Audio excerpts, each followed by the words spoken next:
Hey, Shalom Malik Akim Shalom. First thing and foremost, I'd like to give all praises and glory and honor that's due to Yahweh, by Hashem, Yahweh Shai, by Hashem Harakakwadash. I'd like to give double honors unto the elders and the apostles of the great millstone. Peace and blessings and salutations to the hopeful elect. Noise in his gospel, broad, lift up the standard of Yahweh, Hashem, Yahweh Shai, wherever it may be. It's Akim Mahaloya coming back with another lesson. This is a response to Ronald Dalton Jr. I'm pretty sure that other brothers have done responses on this. You know, like the brothers are like shark in water when they smell blood. We're like piranhas in the water when we smell blood. They hop right on it as being defenders of the gospel, because the scriptures say we got to be defenders of the gospel and contend for the faith. Okay, and that's what we do week in and week out, putting out shows, battling these false perverse doctrines. And there's been a big battle and upkick against the Israelites and the Christians, starting with Vocab No Class Malone. Okay, which he's reprobate. But this newest trend is dealing with this guy, Ronald Dalton Jr. You know, brothers are familiar with him from Hebrews to Negroes. Okay, this is a book that came out back in 2014.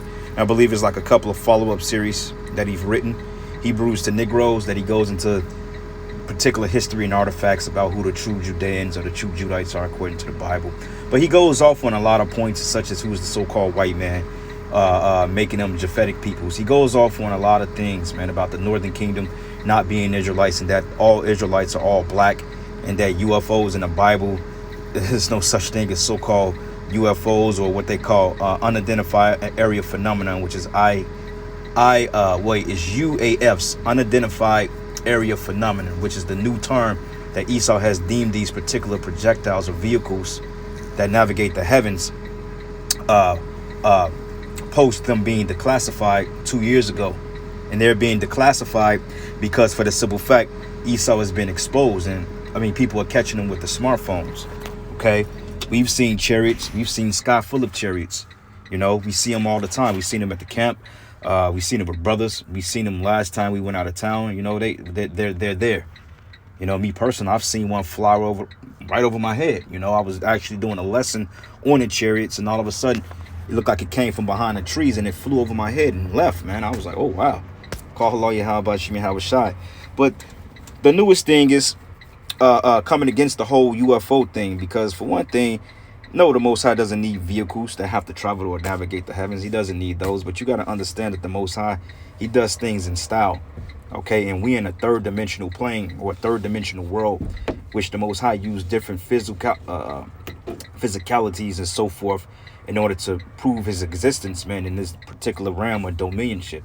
You see, so the so-called UFOs, man, which with the angels that the Bible speaks about, the vehicles, you can read about that Ezekiel, the first chapter, it pretty much is straightforward. Okay, because even if you look at unto the ancient Egyptian hieroglyphs, when we were slaves in Egypt, and we were citizens in Egypt, you got to understand that a lot of times we left drawings and replicas and in particular sculptures of our heritage on the walls, and they showed you particular chariots and UFOs, etc. Like it was a documentary that came out on the History Channel, probably like in the early 2000s, and they was going into how the gods, quote unquote, or alien gods, built the pyramids, which they were really speaking on the Hebrew Israelites, our people, because we built up the treasure cities of Pharaoh, okay, in Goshen and Valley of the Kings, etc. We built those places up, but they was alluding to like, oh wow, what if so-called aliens from outer space built the pyramids because of the cryptic language and the Hebrew, etc. You know, and they was talking about the ancient language of the gods being that of the Paleo Hebrew, okay, and they called it the God language or something to that magnitude. But that was an old documentary, man. Very sporadically remember it, but I remember some of it because I was deep into history at that time and prophecy before I came into the truth. But I got a couple of questions for you, Ronald Dalton, man, okay, since you pretty much are ridiculing us and criticizing us on what we teach, you know, calling our doctrines bugged out. So let's go into a couple of precepts here, and you got to explain what this is, man, okay, because you went into the whole concept of a chariot being horse and carriage and buggy. But what about when Elijah got taken up? And what about when Enoch was taken up, when he was translated? The chariots and the whirlwinds of fire and the chariots of the heavens, where did he go? How was he abducted? Also, was it horse and carriage and buggy that was flying actually through the sky with fire? A horse on fire, really? Okay, because that sounds like some Christianity apocalyptic type drawing or some type of Renaissance art that you're talking about, man. But overall, when you think of horse, you think of power. That's why they have in the engines called horsepower, because the power behind the driving force. And when you think of chariots, you think of a vehicle, okay, which in the ancient world, buggy and carriage or horse carriages, those were considered the vehicles of that time. Okay, but every time you go into the word chariot in the Hebrew, which is what is it, marakab, it goes into a vehicle. It's not always talking about the chariots of the Heavenly Father or the chariots of Israel, nor is it always talking about the horse and buggy and the carriage, the things that we traveled around in the early 1900s, man. Okay, because you got to understand that the Bible is full of allegory, okay, symbology, alliteration, and a lot of it is actually literal, but majority of it is symbolic, man. Because if you read the book of Revelation and you try to you look at the symbolic meanings and you try to make the literal symbolic the literal, you're gonna come up with basically a horror book, or you're gonna come up with like a Dungeons and Dragons type scenario. Because before we came into the truth, when they went into the beast, the 7 heads and the 10 horns, we really thought of a beast with 7 heads and 10 horns because that's the symbology of it. Or when you go into the book of Daniel, the 2nd chapter, about the statue, okay, you had the Persians, the Medes, okay, you had the Greeks, you had the Babylonians and the Romans, okay, about the statues and the 10 toes being partly strong, partly weak, miry clay. And then you go into Daniel, the 7th chapter, and you go into the particular beast of the goat, okay, then you got the bear, then you got the leopard, then you got the beast, or the 4th beast, this dragon, man, okay, which is Esau, Edom, this Roman Empire. You literally thought of that because we didn't have the understanding of what it meant through the spirit, okay? But I got a question for you, man, because this is the book of Revelation 11, and if this is talking about so-called horse and buggy, then let's see what it says here. So this is the book of Revelation 11, and I'm gonna start at verses 10. Matter of fact, let's start on 11. It says, and after 3 days and a half of the spirit of life of the Most High enter into them. The spirit of life is the understanding and wisdom of this truth, okay? That 3.5 days goes into that 350-year period, man, okay? Going back all the way to what I believe it was 1969, if I'm not mistaken, when the elder Abba Bivens was on the scene. You had the commandment keepers, okay? But before then, our falling away, the fact that we was in captivity, we didn't have the understanding of this knowledge because we was in a dead state. Okay, we started believing in white Jesus, Christianity, Catholicism. Okay, we had our heritage totally beat and stripped from us, man, by the heathen, Esau, Edom, which is the so-called white man, by the way. And I may have to do a lesson on that, break it down who is Esau and who is Japhet. Okay, because Japhet have no particular significance in the end time prophecies, man. Okay, and you go into that word Japhet in the Hebrew, it goes into being beautiful. Okay, because the Hawaiians or the Samoans, okay, the Aborigines, they're considered fair people for the most part. Now the bell pepper noses, I'm not too familiar with their beauty, but nonetheless they are the particular Aborigines of Australia, which are Japhetic peoples, because the land of Australia at a point in time it belonged to people of color as well as Europe. Okay, but anyway, it says and great fear fell upon them which saw them. Okay, and this is the reason why you have this outcry about this whole anti-S nonsense. They getting on Dave Chappelle now, because if you look at his monologue, when he pretty much is getting at Kanye and Kyrie, he went into the whole anti-S thing, and now they trying to give him shit on that. Okay, and then all of a sudden you pop up on the scene with this whole Hebrew to Negro shit, which that book came out years ago, but all of a sudden I guess it's like another addition to it. Now they want to put you in the forefront because they want to use you or whoever the hell you are to stop their exposure, because you teach that the white man is Japhet. Okay, but we teach that he's Esau, Edom, and we prove that with the scriptures, man, and through history. And the fact that Esau, Edom, and the so-called white man have the exact same characteristics, man, you can't deny that. But you have to be able to understand the scriptures and be able to discern them spiritually. Okay, because the scriptures say that natural man can't receive the things of the spirit, man. And you are a natural man, Ronald Dalton. Okay, you're not a man of the Lord. You're not a prophet. But yeah, you got a lot of jakes that's following him, man. And they're going to hop on a proverbial bandwagon on believing that whole Hebrews to Negroes bullshit, which it's a good thing that you're saying that we are the Israelites. Okay, we're not going to take that from you. But 95% of that documentary is completely off, man. Okay, you don't understand the spirit behind the scriptures. It's off, and it's false doctrine. But it says here, and they heard a great voice from heaven saying, come up to them, come up hither. So when you think of come up, what is it talking about? It means that you're literally being beamed up, man. Okay, come up hither, and they ascended up to heaven in a cloud, and their enemies beheld them. Now, you went into this whole thing about Pharaoh's chariots, right? His horses and his carriages. But then what about the cloud by day and the pillar by night? Okay, wasn't that a ship, or was that just a particular horse and buggy and carriage that that helped and aided and part in the Red Sea?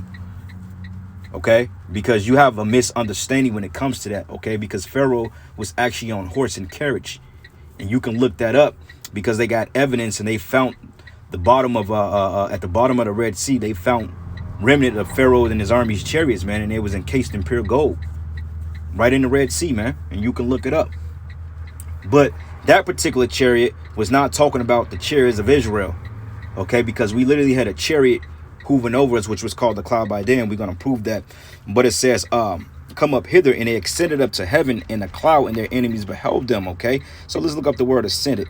Okay, we're going to look up ascend, which means to go up. Okay, ascend means to climb. Okay, spiritual being rise to heaven, to climb up. Okay, to rise to heaven. You see? So now that we have understanding on that, let's look up the word cloud. All right, and we're going to go into the Greek word of the word cloud, because the fact that it says into heaven, ascended up to heaven, it lets you know that we were taken up out of this place, more like an abduction, if you may add, because we ain't gonna have a choice but to get beamed up. You ain't gonna meet the chariot on 35th and Chicago Boulevard and you hit the angel up on an iPhone 14 and say, hey brother, meet me here around the corner, I'm gonna come park the getaway chariot. No, they're gonna deliver us in a ship, man, and they're gonna beam us up via tractor beam, man. That's where you get the term beam me up Scotty from. Okay, let's look up here. What the hell is it? And send up to heaven in a cloud. That word cloud in the Greek goes into nephele, but let's see what it says. Nephele. Strong's G 3507. Nephele. Okay. Nephele. Nephele. Okay, we wasn't too far off, but it says a cloud. Okay, use of the cloud which led the Israelites in the wilderness. Remember, the pillar by day and the cloud by night. Okay, and these are all the particular Greek lexicons of the concordance that you can find that particular word in, man. You see? So it's talking about a ship, bro. Okay, it's talking about what you would consider a spaceship. Okay, but we know them as the chariots of Israel. So you got to break that down, man. Okay,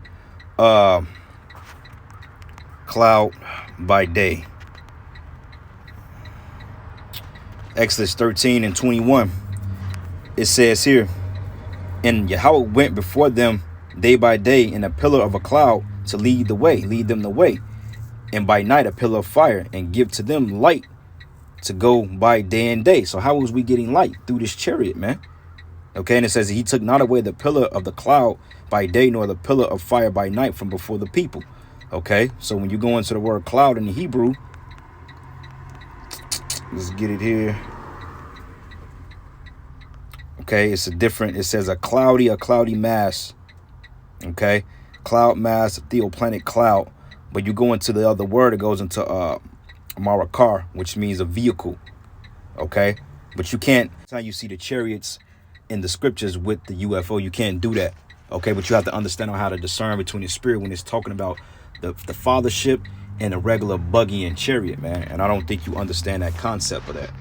All right, so let's go to the book of Acts, the first chapter. And these are questions. These are legitimate questions that you have to break down, because we're going into the concordance, into the blue letter, to show you what it's talking about. So in order to correct your understanding on that, you have to go through and you got to break these things down, because now you're just making mockery and you're talking shit. Okay, but you have no understanding of the scriptures, man. Why? Because for one thing, you're not a man of the Lord and you're not a prophet. And I believe Esau Edom is promoting you to the forefront to push that wicked narrative, because he's tired of being exposed. Because that's the primary theme of that thing, them being Japhetic peoples and all Israel being all black. But the Most High is the power of diversity, man. Okay, because if we were all black, that wouldn't be a need for 12 different tribes of Israel, which all deals with the diversity, the diversityness of Yahweh Bashim and Yahushai. Okay, you got Judah, Benjamin, Levi, Naphtali, Asher, Zebulon, all niggas, right? All blonde, black, dark skin, woolly hair, John Schaff, Wesley Snipes, Michael B. Jordan type jakes, right? No. The Lord deals with diversity, man. That's why it tells you in Jeremiah, the 12th chapter, the Most High's heritage is of a speckled bird, and a speckled bird is a bird of many colors. Think of like a toucan Sam. You see? But this is the book of Acts 1, and I'm going to start at verses 9. It says, and when he had spoken these things, while they beheld, he was taken up, and a cloud received them out of their sight. Okay? So if he was taken up through a cloud, what is that talking about? That's a chariot, man. Okay? Same word. Nephele. It's the same word. Okay? So let's go from here to the book of, I think it's Psalms 104, if I'm not mistaken. Psalms 104. Yep, this Psalms 104. And I'm going to start at 3. It says, who led the beams of his chambers in the waters, who maketh the clouds in his chariot, okay? Who walketh upon the wings of the wind, okay? So that's the point. Maketh his clouds his chariots and walketh upon the wings of the wind. You see?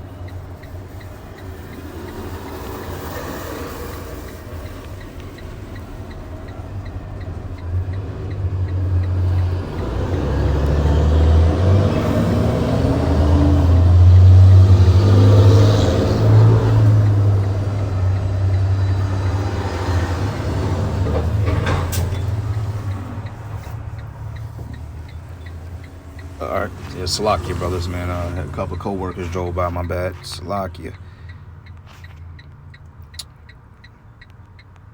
Darkness, cloud, thicket. Damn, I just lost my train of thought. Where the hell was I? All right.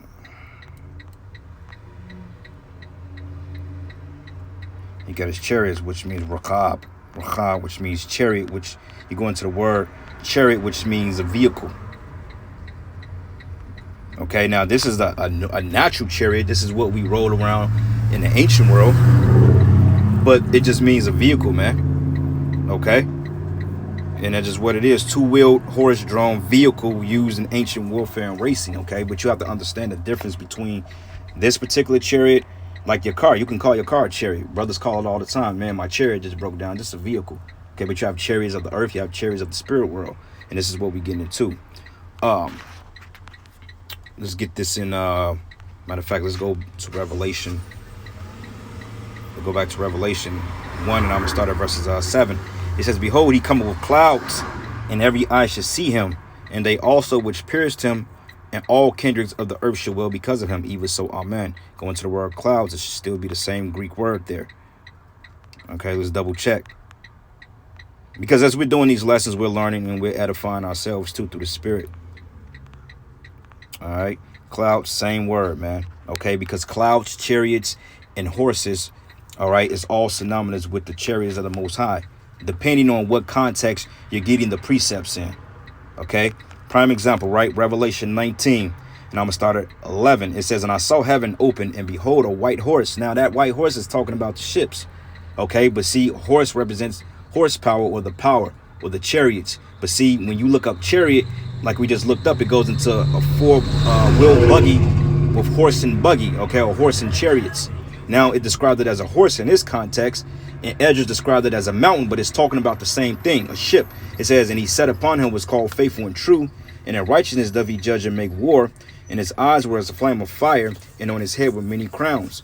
And he had a name written that no man knew, but he himself, man. Okay, and going down to verse 14, it says, and the armies which were in heaven followed him upon white horses, clothed in fine linen, white and clean. Okay, so you can equate chariots, okay, the chariots, the clouds, or this particular verse is all going into the same concept, depending on the context you're reading in there, man, if it makes sense.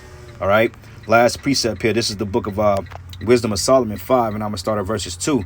It says, when they shall see it, they should be troubled with terrible fear, and should be amazed at the strangeness of his salvation, so far beyond what they look for. Because think about it, if you see a big fathership pops up in our particular third dimensional realm, you don't think people gonna bug the hell out over that, man? when you seeing a bunch of Negroes, Latinos, and Native Americans getting beamed up, okay, the same concept what happened to Elijah in Enoch, when it says that he was translated, he was tooken, he walked and he was tooken, okay? So you got to understand, seeing horses and chariots, and horses don't fly for one thing. Wooden chariots don't fly, okay? That's ancient world fare, okay? This is going into the so-called UFOs, what you ignorantly call UFOs, which are the chariots of the Heavenly Father. That's the way we're going to get our deliverance out of here. So break that down, man. And if you're a Hebrew Israelite, you got to believe in the Apocrypha in one way or the other, because it's validated, okay? It's proven to be true, and it's validated, man. Okay, it's credible, should I say. And it says here, amazed at the strangeness of his salvation, so far beyond what they look for, okay? Even going into the book of 2nd Esdras, the 13th chapter, and this pretty much tells you right here. It says here, and it came to pass after 7 days, I dreamed a dream by night, and lo, there arose a wind from the sea, that it moved all the ways thereof. And I beheld, and lo, that man waxed strong with the thousands of heaven. And when he turned his countenance to look, all the things trembled that was seen under him. So obviously he was in an ascended state if he looked down and everybody trembled, okay? Because he was in a ship, okay? Because it says it came from the waters, which the waters goes into the Shemayim. But you got to understand what Shemayim, the Hebrew word Shemayim, which means the waters or the heavens. But you got to understand that the heavens is classified as the waters too. Because when you go into the book of Genesis, the creation, the Lord separated the waters from the waters, man. So Yahweh Shah is going to come from beyond the firmament, and he's going to come in this particular realm, man. And that's not a hard concept to understand if you ask for the Holy Spirit. And it says, and whensoever the voice went out of his mouth, they all burnt that heard his voice, like as the earth felleth when it filleth the fire. And after this I beheld, and lo, there was gathered together a multitude of men, meaning a large number of men out of the number from the four winds of heaven, represent the armies of the earth, okay? This third world war, which is currently brewing up as we speak. Technically, we're in it, because I believe report came out that Russia attacked Ukraine or Poland or something like that with a few Tomahawk missiles or something to that degree. Got to look more into it, Lord's will. We do a show on it. But it says to subdue the men that came out of the sea. The sea goes into, that's the heavens. It's not talking about the ocean. It's talking about the sky. Okay, the heavenly realm, the fourth dimension, I may add. And it says here, but I beheld, and lo, he graved himself a great mountain and flew upon it. Okay, but I would have seen the region or place whereof the hill was graven, and I could not. And after this I beheld, and lo, all they which were gathered together to subdue him were so afraid, yet does fight. So break that precept down, man, and see what it is. But other than that, you going off, man. The whole Hebrews and Negroes shit is trash, man. I mean, you got some good information, some good artifacts, but it's not of the truth. And this is the reason why Yahweh Bashim Yahweh Shai set up men to defend the gospel. And this is what we're supposed to do, man. So, brothers, hop on that, man. Do responses to this guy, because the more responses we do, hey, the more information is going to get out there. And, hey, we're trying to seal the elect, man. We're trying to get the hell up out of here. And you got niggas like this that's trying to rock us back to sleep. All right, but anyway, with that, I'm going to end it there. All praises and glory and honor that's due to Yahweh Bashim Yahweh Shai. And with that, Shalom and a Baba Ball.